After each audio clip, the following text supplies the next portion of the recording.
Welcome to the third quarter presentation, Water, the Next Major Asset Class, where industry solves the water problem. And now we've evolved from the second quarter, where we were talking about the merger of modular water systems with water on demand. And now we're going to start talking about where we go with acquisitions. Safe harbor statement, of course, about how things could differ materially from our forecasts. Very important slide here. This was the trillion-dollar future for water, where the world's first trillionaire will be in water. Well, that's David Lynch, who has a digital solution to water network management, which is very important. But we don't see this as one trillionaire. We want to make tens of thousands of millionaires. That's far more healthy. We're not interested in this pooling of the 0.0001% being super wealthy and everybody else serving them. We want to restore wealth to innovative investors, and that's where water is happening. Let me talk about this some more. Government infrastructure is failing, where we have not only what was predicted in 2016 by Lux Research, which already is a $100 billion a year gap. Now, in 2022 and 2023, we are seeing a trend towards deglobalization, where it's no longer viable to operate a factory in China, and many manufacturers are pulling back into the North American complex, from Canada to the United States to Mexico. For example, Tesla doing a great job operating in Texas, and they don't need to be in China. Now, if they're going to sell cars in China, of course, they'll have a factory there, but there's no need for them to build in China for the US market. They're building here, and that is going to happen more and more. Well, the question is, as there's going to be a boom in these state-of-the-art factories that are highly automated and very intelligently developed, where's their water treatment going to be? There won't be time to build central utilities, and so they will have to come with integrated water treatment. And this is a big reason why progressive water treatment and modular water systems saw tremendous increases last year in their business, nearly tripling. Why? Because more and more businesses are having to do their own water treatment as they are expanding into the North American market. All right, so here we have the funding. Even a five-fold increase in federal funding would leave a 22% shortfall of capital. So that tells us that many commercial users will have to do their own thing. They will no longer be able to send their wastewater to a central location. We have a problem here with households not being able to cover it. And by the way, the households are only 10% of the load. If they are being made to pay more and more, they're going to start defaulting on bills. Almost a third of all utilities doubt their ability to cover their cost of services. And at the far right here, we see more than half of all wastewater utilities have a problem with customer non-payment. Again, our solution is private water treatment to reduce the load so that the utilities are not stuck with this impossible problem. And again, municipalities are charging more and more for water and sewer service. You see on the right, what Americans pay for water and sewer service has increased much faster than inflation or the price of food. This was published by CBS News, but it quotes this consumer price index, and we see water and sewer rates skyrocketing. This gives a triple incentive to businesses to cut the cord by, number one, sending only treated water to the city, which the city loves. Number two, recycling their treated water, using it more than once for wash downs, for irrigation, whatever. And three, not having to have a sewage line at all, which means they can locate anywhere they want. And that's very useful in booming locations like North Texas, where from Dallas on north to the Oklahoma border, you have a boom situation where, again, sewage is not keeping up. What do? You can go off grid. So that is the solution that Modular Water Systems has been reporting on. They have a wonderful video where they show an installation that was done in Denison in northern Texas that we'll be showing you more and more as we go along. AquaTech's next phase.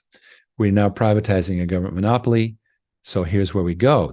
Anytime you have a monopoly and you break it up, look what happened with AT&T. It created vast amounts of wealth, even to the point of giving us the internet today. If AT&T had remained a monopoly, we wouldn't have an internet. It just wouldn't happen because it was restraining trade. Okay, so now we have a fast-growing space here where mergers and acquisitions transactions which basically is the lifeblood of water activity. This is how the big water companies grow. Well, the number of completed M&A transactions was for utilities, which is the black, is very high between 2000 and 2020. But if you look to the right, the actual dollar value of utilities transaction was very low. And what was the bigger number was services and equipment deals growing faster. What I'm saying here is it's clear that private sector initiatives, not central government programs, have the momentum. And anybody who's smart in the water planning is going to recognize that's where it's at. So why would a business go private? Cost controls. If you have clearly defined cost indexing instead of unpredictable municipal rate increases, now a business can plan its future for 10, 15 years, 20 years even. It can recycle the water, which reduces their water expenses, but also saves water, places like California. Control over waste. Many breweries, for example, are having to truck their water from one county to the next because the local utility just refuses to take it. But this requires a two-part solution. And really going private, this makes the point here that by putting these treatment points at these remote points gives us at the bottom less burden equals a smaller central plant, therefore reducing the burden on the 150,000 plus water systems that we have in America. Well, the two-part solution, as I was saying, requires two parts. Number one is technology, scaling down from the large central systems to the on-site businesses with a management network. And it's a very important software cloud management that we're going to get into. Secondly is helping with capital so that businesses can get going with their water treatment. So you need to handle your water treatment. Capital is not a problem. Water on demand, therefore, is the answer with technology to fit on-site locations and eliminating capital expense. Here again, back to Lux Research, Future of Decentralized Water, back in 2016 said, look, we have a problem. We need modular construction. That's since 2018, we've had modular water systems. Assembly line methods, again, our division, modular water systems, is now part of Water on Demand. Plug and play on site. Literally, we have videos showing how these machines in their 40-foot containers with the full built-in controls, et cetera, were brought on a truck to a location, put onto a pad, plugged in, and 6 hours later, we're operating. Plug and play on site. And finally, remote management, which is a key. Remote monitoring and control are very, very critical. And finally, GreenBiz itself recognizes that upfront capital expenditures are holding back water technology startups, and that's very important. All right, so let's take a look at how Water on Demand does the total water management game. At the top right, we have investors who are putting money into Water on Demand, which then creates an operating contract with the customer. Going down to the left, we have modular water systems, building the systems and delivering it. Way bottom left, there's something new, planned manufacturing acquisitions. Dan Early has plans for acquiring more fabrication. We have plans also to build dedicated manufacturing with capital we plan to raise for the purpose south of the border, a lot of it south of the border, but also in the US. And then it goes over to a sensor array, and now you're managing the network. And we are in discussions with a company that is already profitably handling what's called middleware, the connection between a user and a cloud-based database. And in the middle, you have software that operates in the cloud. And they are also already doing that very well. And this is exactly what we need. We are in discussions, and this is disclosed very shortly. So the main steps are these. Number one, as we were saying, investing in a subsidiary. Number two, the contract. Number three, building the system with modular water systems. Number four, a cloud-connected network, bottom right there. And then five, managing and billing. And then finally, returning shares, profit shares to investors and partners. That is a recipe for in my opinion, a world-dominating system. And we are making the arrangements for having the operating capital to make all this happen, but also for getting the expertise. We're not going to grow expertise in-house. I came from high tech. I know what it takes to build a software company. It is royally painful.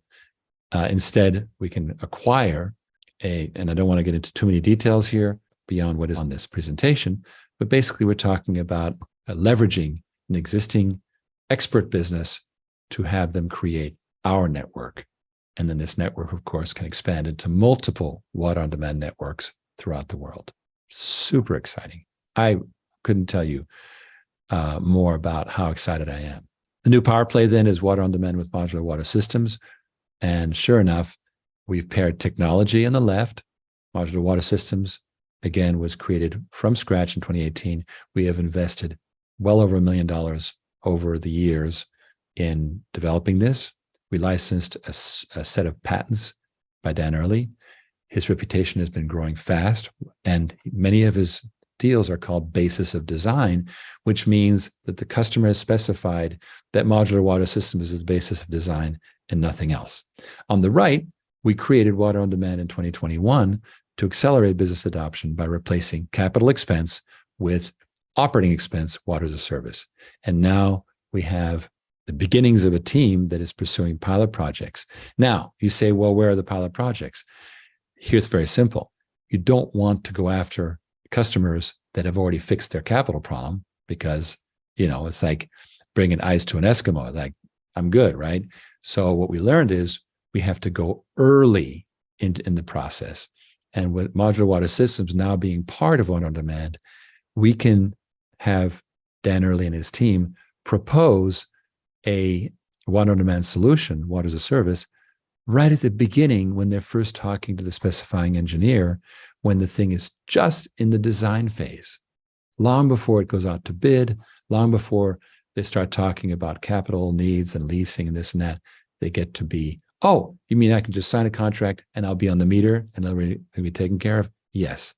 So that's why we're really focused on modular water systems doing its job, because it will organically bring about the Water on Demand pilot projects. With this network, we have businesses that get water treated and managed on the meter, no capital required, long-term service contract. It includes a unique patented technology, prefabricated, durable, already developed. It's profitable. And remember, it almost tripled between 2021 and 2022. I'll show you that graph in a second. And now it's been transferred to Water on Demand in a deal that was very advantageous for Origin Clear. Now we are planning to add a network management acquisition, as I've been discussing, and acquisitions in the wastewater service and manufacturing business. Those are two major things that we'll be pursuing.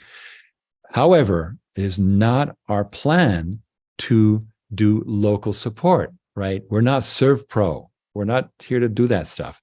There's plenty of local water companies that would be delighted to handle the local service contracts. And so when we're managing a long-term service contract with a customer, and the customer is in Seattle and we're in Texas, well, we'll just have a contract with a local maintainer in Seattle. And that is how it works. It's really very synergistic. I compared it to how Tesla did the brilliant move of creating a supercharger network. And now I have a brother who purchased a Mercedes electric vehicle. And he told me, I have Tesla envy. Why? Well, every day he goes from Clearwater to Sarasota, 1.5 hours there and back. He's like plugging into the local Whole Foods charger. He's like a gypsy electric car. And it's a beautiful Mercedes. It's a stunning car. But without the supercharger network, you're dead in the water. And so it's very important to have a network on the ground that assures that service. And that is part of our initiative. And you can call it our supercharger network. What about the competition? Well, I'm not going to get into this table because it's really well summarized by this quadrant. So at the top left, we have the conventional players that have some degree of managed services. Fluence, for example, does a good job with that. Evoqua also. American Water Works and Veolia are more in the centralized utilities business, that they operate a lot of city systems and so forth. So they tend to be, in that. But believe me, American Water spends $1 billion a year on acquisitions. So you better believe that they are moving into water as a service. Now, on the bottom right, we have some excellent competitors to us. 7Cs, which actually owns the water as a service trademark, focuses on very, very large installations doing desalination for islands, for example. But you can't invest in 7Cs. Why? Because it's operated by Morgan Stanley Infrastructure Partners, and they got their money. They're good. Cambrian again, is also a very good company. It's in the beverage industry. It does a lot of breweries. But guess what? It's venture capital funded. You can't put money into it. Water on Demand is a subsidiary of a public company. And since 2021, you've been able to invest in a water like an oil well. In other words, systems going out there, which we retain ownership of, and the investor can actually place a lien on the equipment to make sure that his or her royalty is paid. By royalty, I mean share of net profits. And so it creates a revenue stream. It's secured by an asset base, and it's long-term. It's very stable. And in addition, because it's early stage, we've done a lot of wonderful things to give people a share of both Origin Clear and Water on Demand as part of the package. Well worth reviewing with Ken Berenger, because it's been highly successful in raising money. And however, we're going to limit it to $20 million. We've raised about 7 million plus. We're not going beyond $20 million in this round. And after that, we have to take a fresh look at everything. So if you want to get into a residual asset, an investable asset, then you might want to consider the investment in Water on Demand that Origin Clear has been running for a couple of years now to support the new Water on Demand startup. Okay, now let's talk about modular water systems. Here's that patent that is the set of 5 patents that's so important. And these basically have this structure that ensures a long-term solution to operating systems under, rain, snow, corrosion, whatever. This stuff keeps on running. And therefore, it means that you have a portable, integrated, transportable plug-and-play system that can be manufactured in series, standardized, just like Ford's assembly line, is more durable, and has proprietary configuration software. So there's that. Now, there was a recent valuation done of the patents by a company named GHB Intellect. That's what they do. And they valued the patents at nominal value, which means without taking inflation and other factors into account, between $26 and $53 million. The available market here, if you look at, for example, 2030, is $12 billion. Not a bad available market to go into. So that was a very powerful valuation we had done in February. Modular Water already delivers its systems to remote users. They already do it with breweries, with housing developments, with farms, mobile home parks, etc. The difference is it does it, people pay. So they're paying upfront, and Modular Water Systems delivers it. By uniting Modular Water Systems with Water on Demand, now we will have the ability to let these customers not have to pay upfront, and we'll do it, as I was saying, early on in the cycle when they are still looking at their solutions. But the important thing to remember here is we are already in that business and doing extremely well. I'm not going to get deeply into this, but basically what you're looking at is a plastic enclosure inside a 40-foot container. And so one inside the other. The plastic enclosure is fully waterproof and very high security and lots of important elements. But because you got a 40-foot container and the plastic waterproof system tanks are smaller, you have then an equipment room that enables you to operate things and have various system components and do your maintenance. So it works. You don't have to have for example, a separate maintenance house or whatever, right? It's all built in. It all gets trucked in, dropped in, and as you've seen in videos in the past, and we're going to keep showing you the videos, all the end user has to have is a pad with electrical and water connections. In comes the truck, drops it in, screw them in. An installation can be done in as little as 6 hours, up and running, treating the water, and it's coming out clear. Amazing. Now, pump stations is a business that really is not being, people don't realize how important it is, but there are literally millions of pump stations. Every time a water pipeline has to go up and then back down, you have a pump station. And the accepted difference is pump station is clean water, lift station is dirty water. There's a lot of debate about that. I'm not going to get into it. But the point is, you're doing it with both sewage and with clean water, and they leak. When they leak, you have two problems. Number one, if it's clean water, then you're losing revenue because this is water that's going into the ground. And if it's sewage, you're actually contaminating the groundwater. The solution here, which is called a VeraMod from Modular Water Systems, gives you a completely robust and durable pump station that is not going to leak, and it could last 75 to 100 years. That is taking the pump station networks by storm. We're winning national accounts because they're going, okay, you know what? No muss, no fuss. We drop these things in place and we don't have to worry again. Here in my condo, we have a lift station by the side of the street. And literally they have to keep, cars from parking and right where the lift station is because they might have to come in with a crane and pump it out because it breaks. The reliability factor of a VeraMod is far greater. And that is appreciated with these municipalities, but also these regular commercial accounts that just don't want to have a problem. Okay. Now, 2022 revenues, as forecast, were nearly triple 2021, about $1 million in 2021, and we achieved nearly triple. And that shows that we are highly scalable and in rapid adoption. We bring these together, and this is where it really starts to work. In fact, last month, we transferred Modular Water over.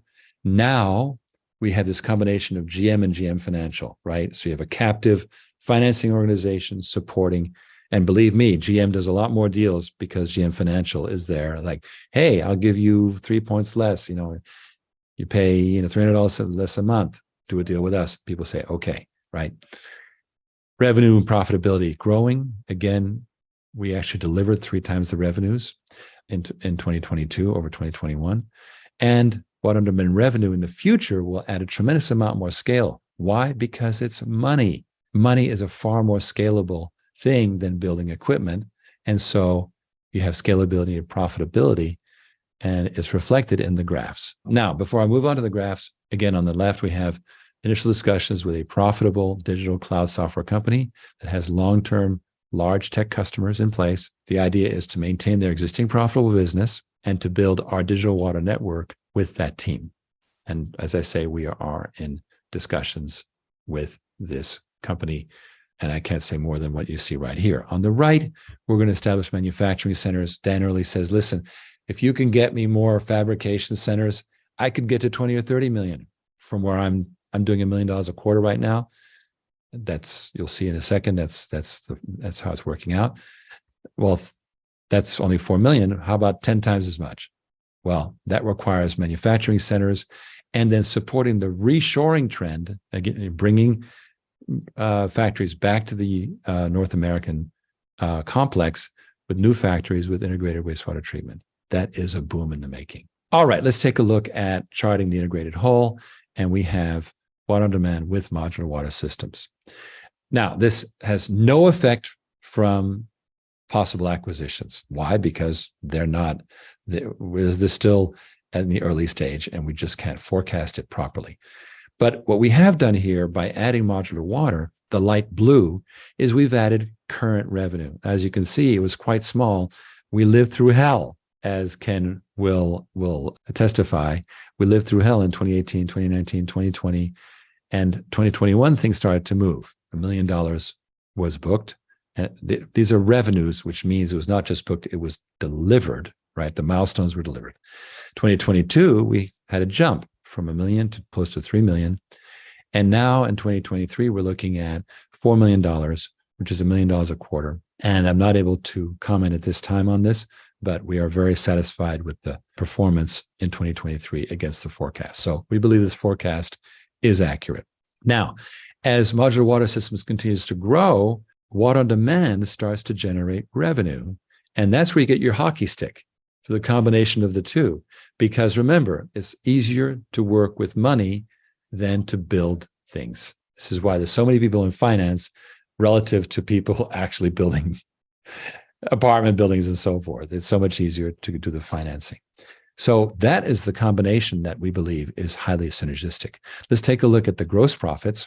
And the gross profits, again, are tremendously enhanced by Modular Water being in business.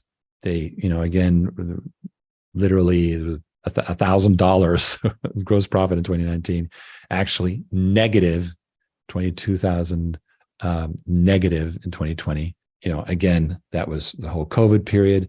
This is when Ken and I really started looking at what eventually became Water on Demand, because we were seeing that things weren't going nowhere at the time. Well, what we didn't count on was the bounce back factor, because in 2021, gross profits became $500,000, 2022, 800,000. And now we believe that gross profits will exceed $1 million in 2023. And again, in 2024 onward, you see gross profits from Water on Demand start to kick in. Here's where the investment shows up. This is on net profits. And so you have Modular Water noodling along here and operating profitably. We have no complaints about how they're operating. By the way, these reflect, it was difficult to generate these numbers because Modular Water and Progressive Water were one for a long time, but they reflect a rough estimate of the net profits. And as you can see, in 2023, we foresee that there's profitability with Modular Water, but Water on Demand requires investment. And so you see it being negative. But overall, we see 98,000, so roughly $100,000 positive in the combination. Now, then it becomes really intense in 2024, where, Water on Demand is very negative. You see 724,000 negative, but Modular Water generating almost $1 million in net profits. These are all forecasts. This, remember, subject to safe harbor statement.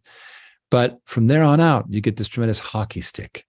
And this is the power of the model, because not only you have reasonable growth, in fact, on net profits, we didn't even show growth from 2025 to 2026 on Modular Water. Why? Because lots of investment in staffs and equipment and so forth, and lots of overhead being built. But that's okay, because Water on Demand starts to really cook. And so we end up in 2026 with an estimated, $7.5 million package from the two. Should it be much more? Absolutely. We're trying to be as conservative as possible and not to go crazy with ourselves. But this reflects a rational look at the business. Our CFO, Prasad Tare, was instrumental in modeling this, and he took a very sober approach to this forecasting. And so far, it's working out great. Okay, let's talk quickly about the operating plan. Number one, as I was saying, Modular Water Systems engineers will introduce Water on Demand early on to specifying engineers, and that's where they have that in, right? Number two, aggressive acquisitions of both digital. Remember, digital is hot, right? And manufacturing resources, with the goal of growing well beyond the forecasts you see on the previous pages. We intend to file more patents, because obviously there's been a lot of development since 2018 that we own, and we transferred that capability to Water on Demand. So it has the ability to file these, working with Dan Early, who is now part of Water on Demand. And finally, of course, we got to develop a strong team, the tech, high quality, to support this high quality nearshoring manufacturing that we're talking about, and continuous quality improvement. Lots of work to be done, but we have an excellent team. Technology plan is to establish network operating centers with continuous quality management and service level agreement enforcement. And that's where the prospective acquisition comes in. Develop that network of local support companies that we were talking about, creating a barrier to entry for competitors. And finally, we're going to create more lily pads, shall we say, of Water on Demand and other financial capitals that duplicate the same thing. We start replicating something that we've already built, and that starts to become a really interesting business. Now, on the capital side, we've been raising money from accredited investors, and that's this program that I was talking about that generates residuals, roughly $7.5 million raised so far. It is expensive money, so we're limiting it to $20 million. We're not going to be as generous in the future. Now's the time to get very good stock grants in both the parent company and Water on Demand. This has offered the 25% share, which is tremendously popular, very similar to how master limited partnerships work in the water like an oil well business. It's the only water as a service program that's open to accredited investors. And finally, we can expand this after this $20 million round, but it will be done differently. We also, in 2023, we opened a crowdfunding round, which is going to be paused as we move into something that, and I can't say when this might happen, but remember that in January, we announced a letter of intent for a merger with a special purpose acquisition corporation. And so this crowdfunding is very powerful for bringing in everyday investors, earning straight common stock in Water on Demand, and build a movement behind the company. But as I say, when and if we move into the S4 process, which is this merger that was originally discussed in the letter of intent, when and if it happens, we're not making any representations here, it will be paused. So that's why it's good. If people are interested, they should jump in and do it. But again, we can't get into how soon it might happen or if it'll happen at all. Now, of course, we intend to pursue institutional funding. And what's great about this is because we retain ownership of the assets, it's called hard money lending. And so that funding can be extremely cost efficient, just basically like a house mortgage, right? They have a right to the house, therefore the percentages can be very, very low. We think a very similar situation can exist, but that's in the future at some time. Okay, let's jump into the team.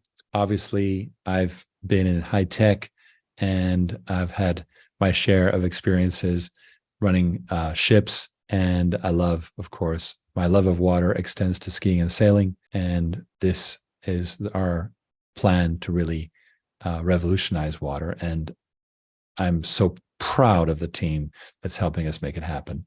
Here is Ken, who is really the key man who has been really developing the concept with me of this Water on Demand concept. He has a tremendous background in finance. He can talk mano a mano, man to man, man to woman with real concerned investors who want to try and figure things out. And he's going to give it straight. And that's, I think, what a lot of people appreciate with Ken. Daniel Early is the guru who has brought us into Modular Water Systems. They live in the Roanoke, Virginia area. And he too has a family, and they're just wonderful people. And they are actually close to Virginia Tech. So that's kind of his area in terms of where he hangs out. But he's in Texas a lot with a lot of the business that we're doing there, as well as other parts of the country. Prasad Tare was brought in due to tremendous amount of experience in public accounting, et cetera. And he has done wonders to improve our governance and our timeliness of filing, and really super happy with how he has been revolutionizing the company. Finally, Colin Sherman joined us a couple of months ago. He has built literally billion-dollar systems for infrastructure-based projects, primarily in Australia, the Sydney Transport System. And to this day, they still use that electronic travel card that he helped introduce. And now his talents are being used to help Dan Early really organize a high-speed flow. And we're privileged to have him on board.